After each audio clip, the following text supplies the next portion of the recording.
That's Nick. And that's Joseph. And today we're here to talk about 65, the third film from directing duo Scott Beck and Bryan Woods, who are probably best known for writing A Quiet Place, the John Krasinski 2018 film. Sony is releasing this March 10th, 2023. What are their two other films? I haven't seen them. Haunt and Nightlight were their feature-length directorial efforts previously. I was excited about this movie because, I like space travel, like Interstellar, or what's the one with Amy Adams? Arrival. Mm-hmm. Like, I like stuff like this, and I was assuming this would be that. It's not. And I like Adam Driver. And I don't mind Adam Driver either, but I'm shocked at how disappointing this movie was. Like, the actual story. I have seen worse, but I think I was shocked based on who's in it. It's this kind of derivative and dull.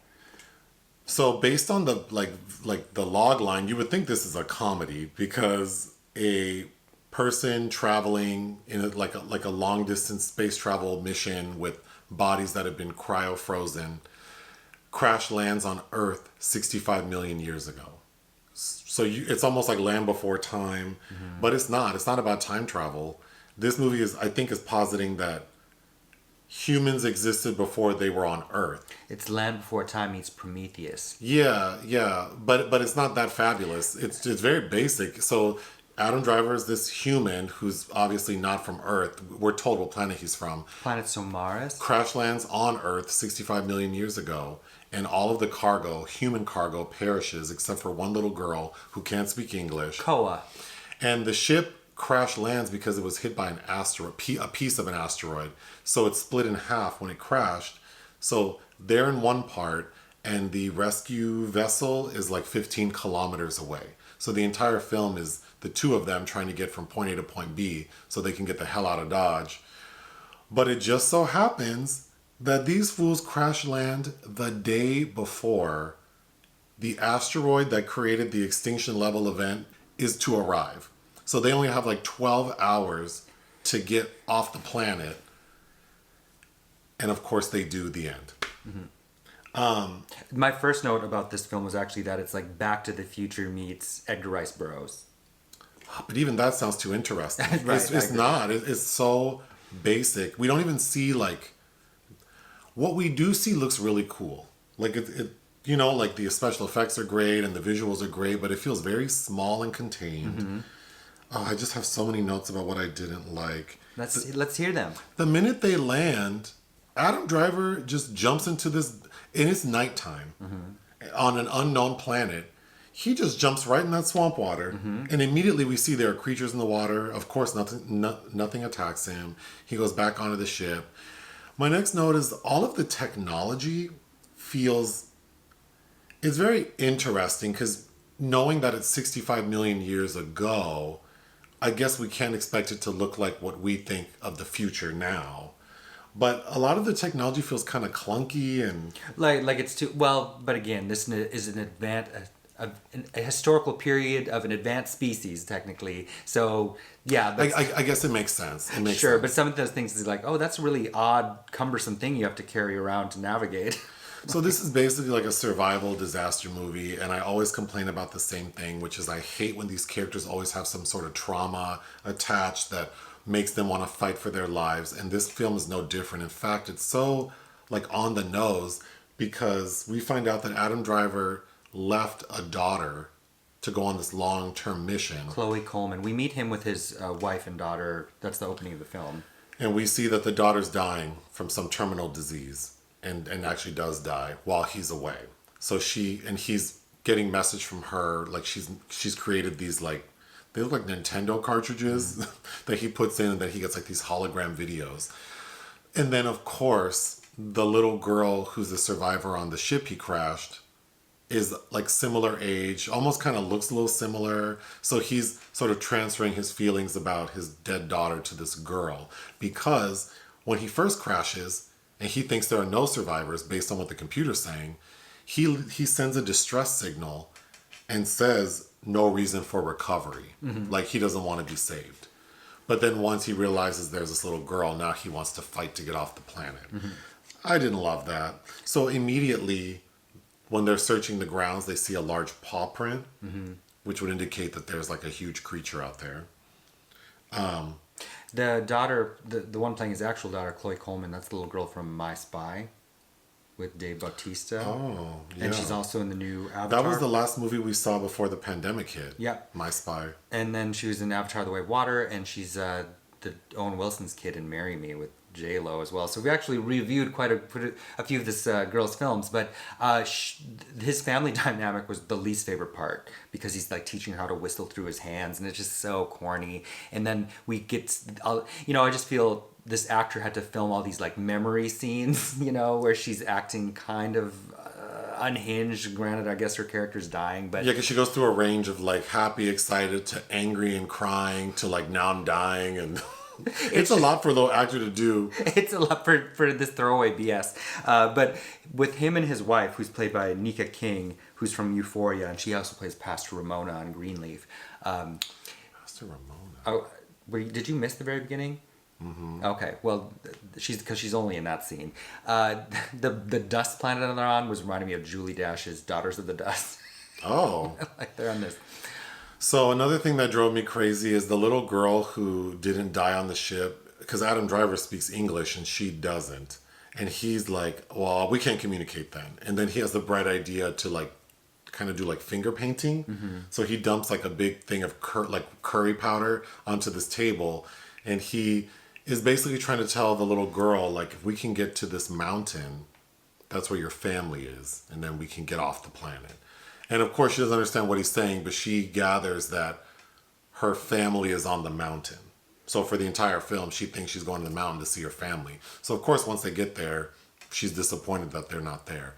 But I just thought like the way they're communicating was very annoying to me. Like she clearly can't understand him, but then it also seems like she does. But they've only been together for hours. Mm-hmm. Like, and it seems like she's picking up a lot in a very short amount of time. So then Adam, once they're out on their, like they leave the spaceship to go find the rescue vessel, there's a point where Adam climbs a tree to try to get better reception on his tracking device, and he falls down the tree and like dislocates his shoulder. Mm-hmm. And then that's supposed to be a tense scene because while he's like injured trying to get his shoulder back into place. With his trigger finger. These dinosaurs are like approaching them to attack. And then, of course, they're able to get his shoulder back in place just in the nick of time for him to shoot them. I don't know. I also complain a lot about movies where everything is like down to the second. Mm-hmm. Like it just is like this weird fake tension I don't need. Mm-hmm. Well, because then the logistics of all that, such as the very end when they're lifting off as this huge asteroid is hitting Earth, how unlikely that probably would be that they were probably already too late to get away at this moment. Yes, I mean, I'm not an astrophysicist, but it seems like if an asteroid that was large enough to destroy the planet, an extinction level event, we can actually see it has already entered the atmosphere. Mm-hmm. I don't know that anything could just take off and not be sucked in by the gravitational pull. But again, what do I know? It just looked crazy. It looked crazy. I really didn't like the score from Chris Bacon, who did the score for Wednesday, the series, and Men in Black International. It gave it this like hokey, corny element that... Well, especially when the two of them first start on their little track and they're trying to be cutesy, and it almost feels like it's like a little kid's movie. Mm-hmm. Oh, I really didn't like that. Like Alien, Swiss Family Robinson or some shit. Yeah, I didn't like that. When we were leaving the screening, the ideas that we were talking about, the one that you brought up that I thought would be a really good idea would be if this film was like Skolimowski's EO, where we're just in this environment following these animals and they're unaware of their impending doom. And you could have some human elements in there too, but maybe where they're not speaking English, where it's mostly a silent film. Well, I think this should have been like EO with only the animals, and we see them interacting and then seeing that the asteroid is coming. Or I also wrote down this movie would already be better if there was no dialogue. Mm-hmm. Or more along the lines of Prey, the Predator prequel that came out last year. There are a couple of tense moments because they do have to end up spending one night so they can sleep. and they're in a cave, and then this like T-Rex looking thing attacks them. That was pretty good. And then they get stuck in the cave. They go into a crawl space, which of course induces anxiety. There is a cool scene where there's Adam Driver's character has this like, it almost looks like a little laptop that does holograms, but it helps him do everything. Like it's a proximity scanner and it does all this stuff, and it's doing like night vision. So there's a point where Adam Driver's being attacked by a dinosaur, but we see it through the proximity scanner. I thought that was clever. It looked good. I thought the dinosaurs looked really good. There's the one-eyed T-Rex that is integral to them maybe not getting away.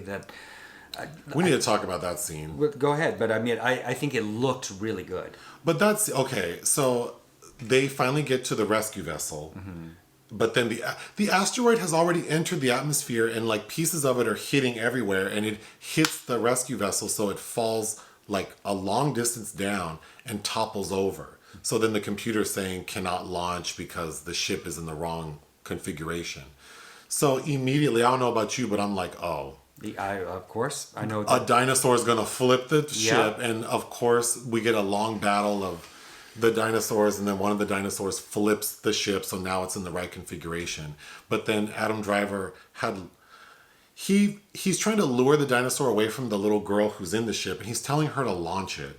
What sense does that make? Because she can't understand English. Because she can't understand it, and how's she going to work this ship anyway? Instead, she generates a hologram of his daughter. Oh my gosh. So then she uses that machine to generate the hologram to distract the dinosaur. The dinosaur bites the hologram of Adam Driver's dead daughter right in front of him. And then, I thought that was traumatic. And then he's motivated again to live, maybe. It's also important to know that at a point early on, the little girl grabs like what looks like raspberries, and Adam Driver's trying to tell her they're poison. So then she just makes like a, what do you call that? Like a spear? And she covers it in the juice of this berry. A little harpoon. So like a poisonous spear. So of course you're waiting for her to use it. And she uses it at the end to disarm this T-Rex looking thing that's attacking Adam Driver.